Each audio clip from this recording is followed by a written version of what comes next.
June 4th, 1944. Somewhere just outside Harland, Iowa.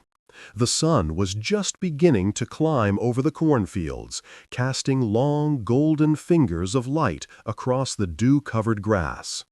The air smelled of wet earth, mingled with something much sweeter, the warm, sticky scent of honey radiating from rows of beehives neatly lined up beside the barn. John Winslow Carson, all of 36 years old, stood with one hand resting on the rough wooden frame of a hive box. His flannel shirt was already clinging to his back in the morning humidity. Around him, bees buzzed with a calm purpose, darting in and out of their waxy cathedrals with absolute military precision. In that moment, he looked less like a farmer and more like a quiet general presiding over his 1,000-winged army. He dipped a spoon into a jar, the honey thick, amber, and just glistening. He watched it trail down in a slow, perfect ribbon back into the glass. His voice, raspy from years of tobacco and cold Iowa winters, finally broke the silence. "Sweetest thing in the world," he muttered, "but there ain't nothing sweet about this war."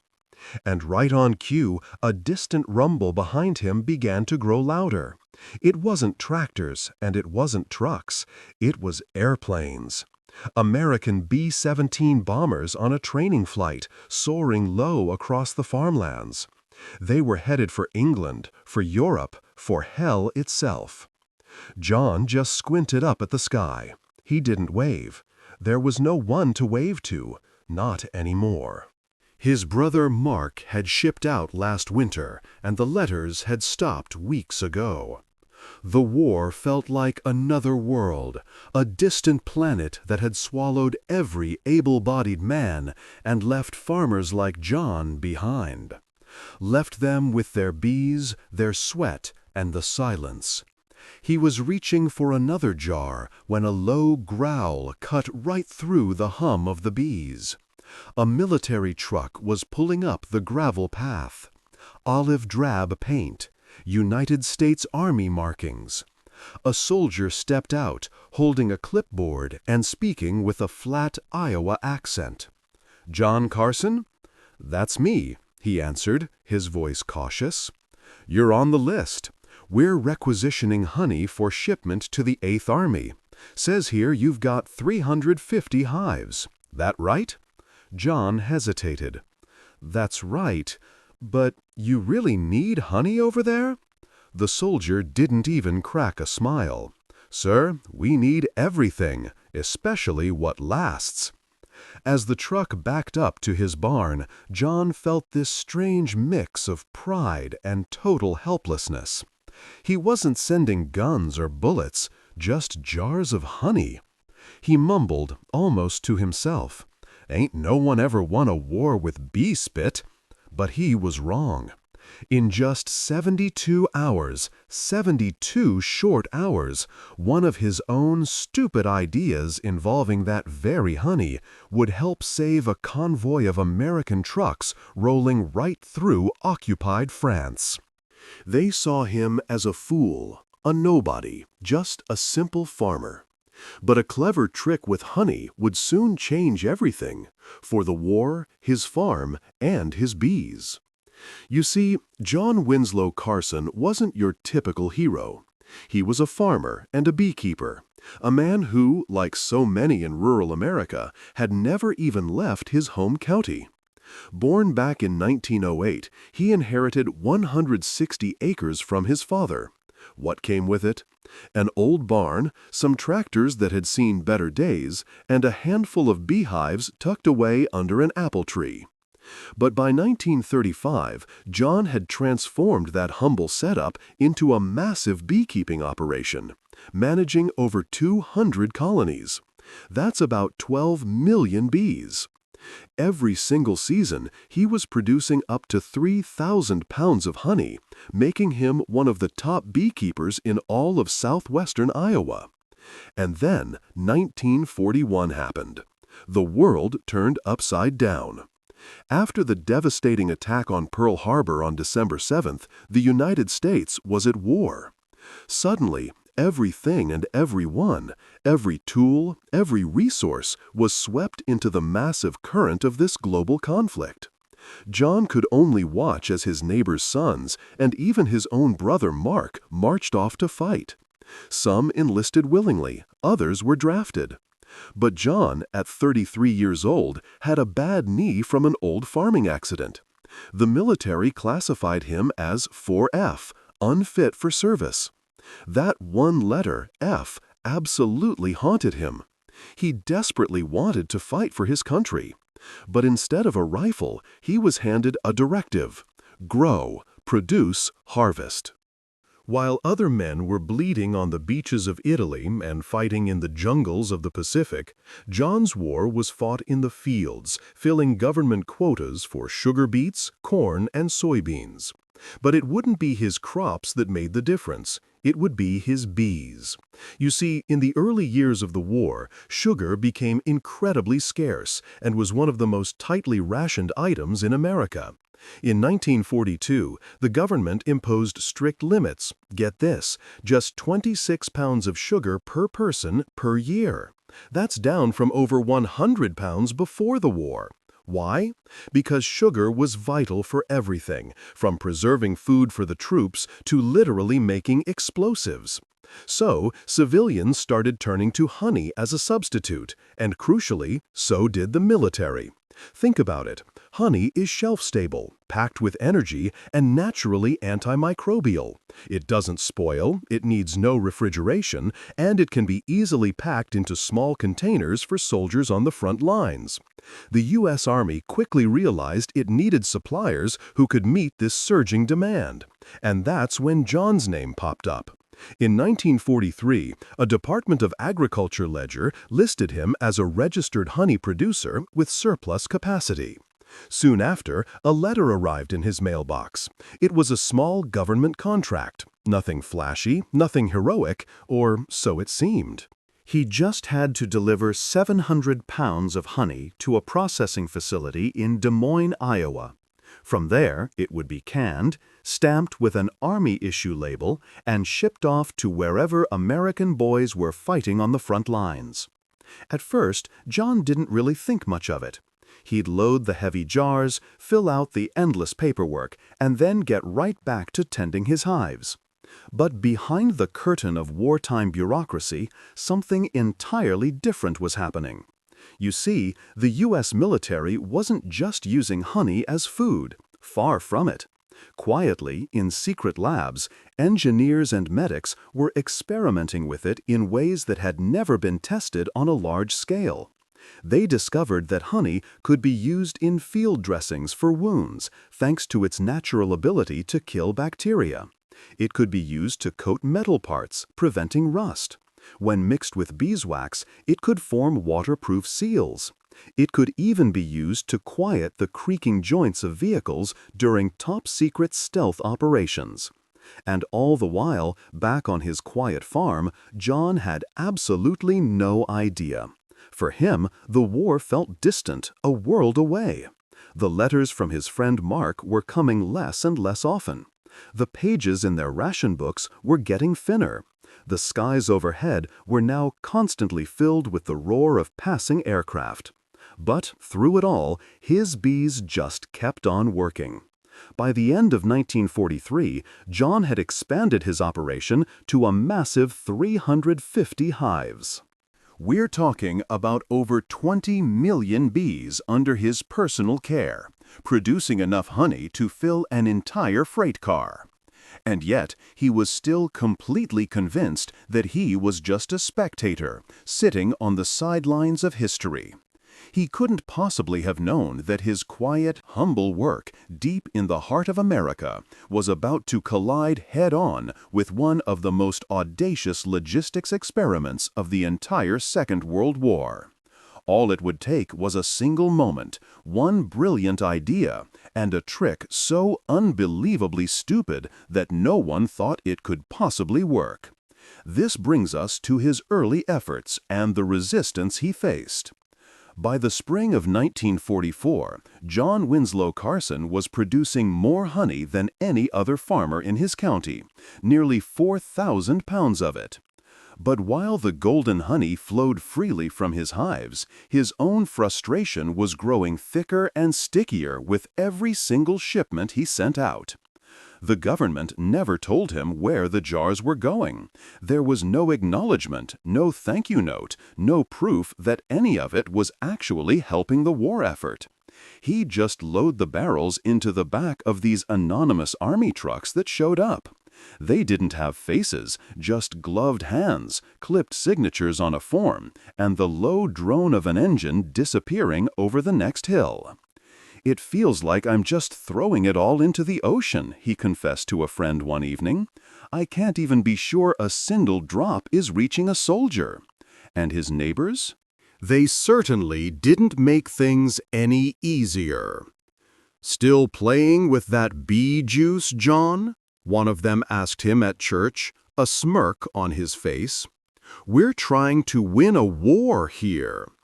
Another one muttered just loud enough for him to hear, "Heard the army's gonna send you a medal made of honeycomb." John would just pretend to laugh it off, but that bitterness, it stuck with him. He had already lost 2 close friends to the draft. His brother's last letter, it was dated December. Now it was April. Every single night he'd sit there in the quiet, a hand resting on his knee, reading that same letter again and again. Mark had written, "We're cold, wet, sometimes hungry, but we're always moving. If you send anything, send warmth." That one line, "send warmth," it just burned itself into John's mind. And that's when he started to see his honey differently. It wasn't just food anymore. It was thick, slow-burning energy. It was waterproof, sticky, incredibly long-lasting. It had the power to coat, to preserve, to bind things together. He remembered his grandfather polishing boots with a mix of beeswax and oil. He remembered a neighbor who once plugged a radiator leak in a Model A Ford with pure honey. What if, he thought, what if honey could do even more? Then one evening, struggling with a sticky, rusted hinge on his barn door, he had an idea. He dipped a rag into a mixture of old honey and linseed oil and worked it into the joint. Instantly, the squealing stopped. The very next morning, a truck from the Des Moines depot rolled up early. Same uniform, same clipboard, but the corporal in charge looked utterly exhausted. "Last night we lost 6 trucks in Normandy," he said, not even realizing he'd let the location slip. "Lost?" John asked. "Machine noise, the smell of oil. The Krauts heard them coming from miles away." You can't sneak up on anyone when your trucks reek of diesel and groan like coffins. That's when something clicked in John's mind. He leaned forward. "I've got something." The corporal just gave him a blank stare. "I mean, I've got a compound. I made it myself. It quiets hinges. It covers odors. It's just honey, beeswax, and linseed oil." The corporal scoffed. "You want us to smear bee spit on army trucks?" John didn't even flinch. "It might save you 6 trucks next time." The corporal let out a harsh laugh. "You're serious?" "Dead serious." John braced for more mockery, but instead the corporal paused. He looked at John, then said, "Fine, 1 crate. I'll take it to the boys at Fort Riley. We'll see what they say." That night, John didn't sleep a wink. Days turned into weeks, and still no word. He went back to his hives, just watching the bees dance their tight spirals above the frames. Everything they did was silent precision. No waste, no ego, just pure function. He thought about how they coat their hives with propolis to seal cracks, to muffle vibrations, to hide their very presence from predators. He muttered to himself, "Those little bastards have been doing stealth long before we ever figured it out." Then, on the 12th of May, a black military sedan crunched up his driveway. 2 men stepped out. One of them wore a medic's armband. The other was from logistics. They didn't wear uniforms, just brown coats and eyes like steel. "We heard you've been mixing some things," the man in the coat said. John could only nod. "We ran a field test," the other added, "on 3 trucks. Coated the axles, doors, and exhaust hoods with your compound." John asked, barely breathing. "And?" The answer was chilling. They ran silent, smelled like a bakery, but ran quiet. The Krauts didn't hear them until they were already behind the ridge. The man handed John a paper. "Effective immediately, you're authorized to produce 100 gallons of compound per month. Code name, Sweet Silence." John blinked. "Excuse me?" "Sweet Silence," the officer repeated. "Welcome to the war, Mr. Carson." In that moment, the bees buzzing outside didn't sound like bees anymore. They sounded like the drums of war. He had just crossed an invisible line, from a simple farmer to a military asset. And no one, not even John, yet understood just how far that stupid idea of his was about to go. That stupid idea took root. By late May of 1944, John Winslow Carson was no longer just shipping honey. He was making a war compound, 1 barrel at a time.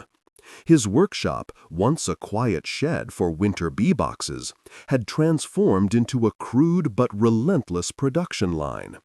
Buckets of raw honey stood beside vats of melted beeswax and drums of linseed oil. The air inside was thick and sweet, almost nauseating. Every surface glistened with a sticky film. Flies buzzed at the windows like desperate prisoners. John didn't care. He had orders to fill. Each week, a military truck rumbled in from Fort Riley, Kansas, to collect the compound, now labeled SSC-7, short for Sweet Silence, Compound Number 7. The containers bore no other markings. No one in the military told John where it went or how it was being used. But in the second week of June, he got a clue. A letter arrived. It wasn't from his brother, but from a Sergeant Benjamin Gentry, 59th Logistics Division, European Theater. It was handwritten and short. "Your stuff works. Coated 5 vehicles last week. Germans didn't hear us coming.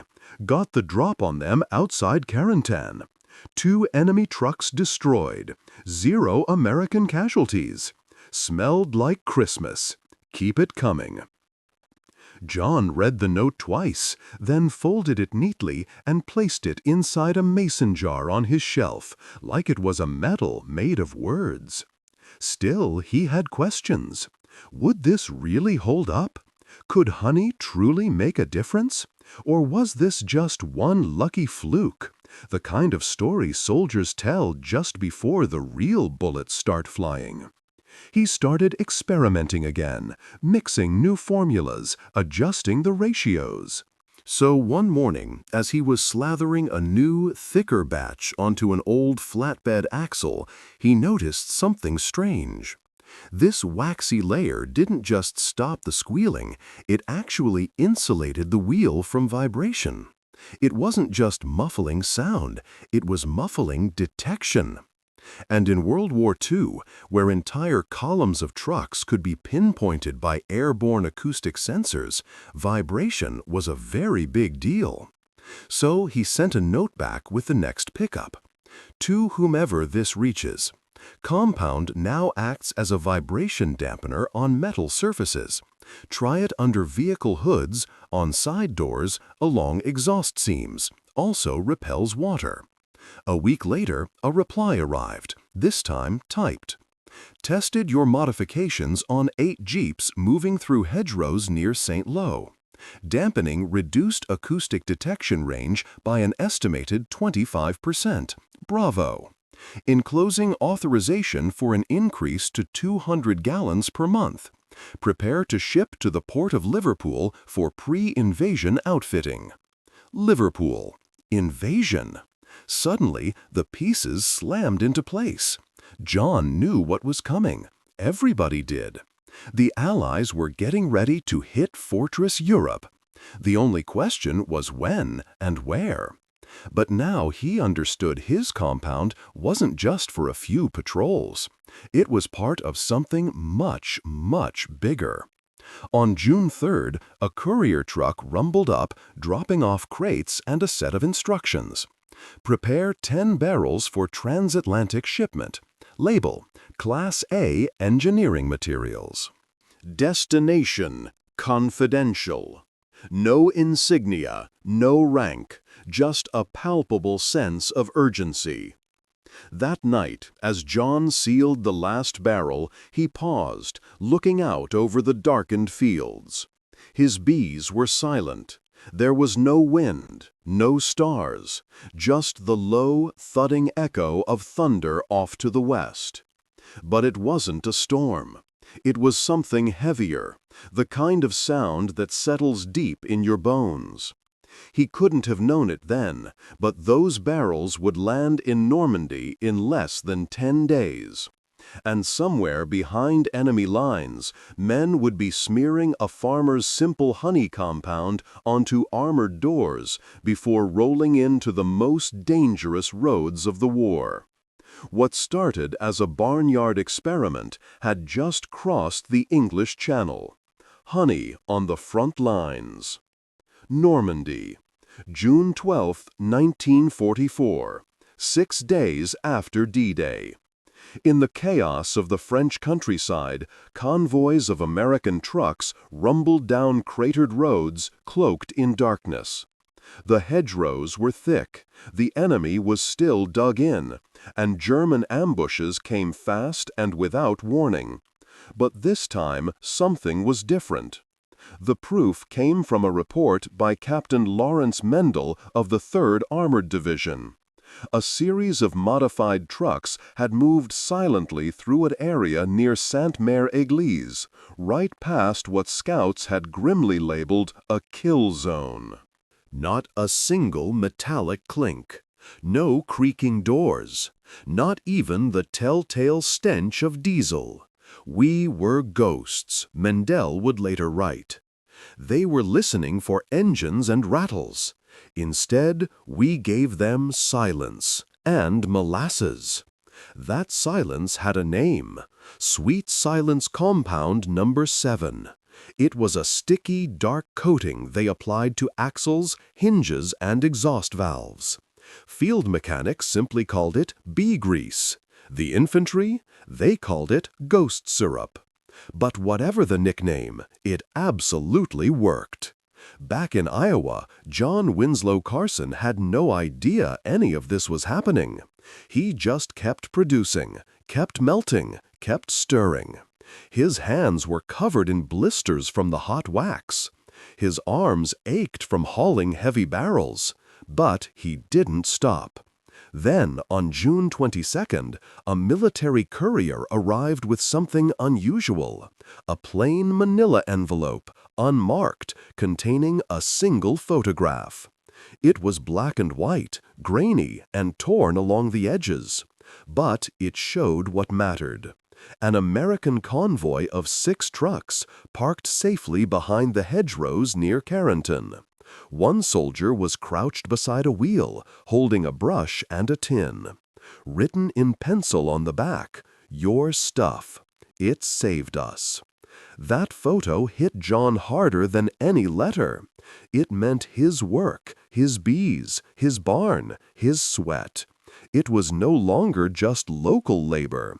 It was now baked into the very machinery of liberation. By July, the U.S. Army's Logistics Command authorized a full expansion of Sweet Silence to a dozen engineering units. Over 400 gallons per week were being shipped overseas. British and Canadian forces began requesting the compound for their nighttime raids in Caen and beyond. And still, the secret held. The Germans noticed fewer sounds, fewer mechanical signatures. They blamed the terrain, the wind, the weather.